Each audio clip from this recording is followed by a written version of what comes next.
অনেক সময় লোকেরা যারা বিশ্বাসী ভাবে যে ঈশ্বর তাদের পক্ষে থাকবে, 24 ঘন্টায় তাদের হৃদয়কে তিনি তুলে ধরবেন। কিন্তু শুনুন, জগতে থাকার সময় যখন আপনি বিশ্বাসে প্রার্থনা করবেন, যে কোনো সময় সমস্যায় যাই হোক বিশ্বাস করুন। তিনি জিরোমীয় 23:23 বলেছেন, সদাপ্রভু কহেন, আমি কি নিকটে ঈশ্বর, দূরে কি ঈশ্বর নই?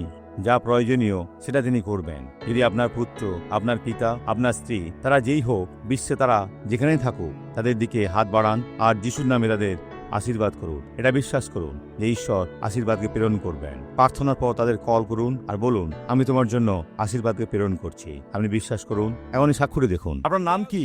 জেলিয়া। আমি হুইল চেয়ারে ছিলাম। বোন, কতদিন এই হুইল চেয়ারে রয়েছেন? আমার দুর্ঘটনায় ফিমার ভেঙে গিয়েছিল।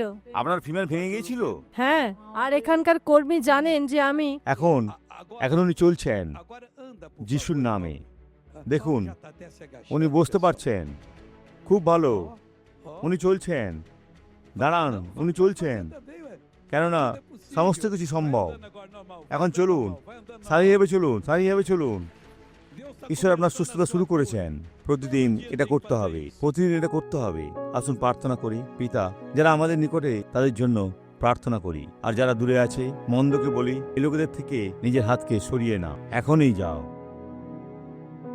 যিশুর নামে বলি, যিশুর নামে এই জীবনকে ছেড়ে দাও।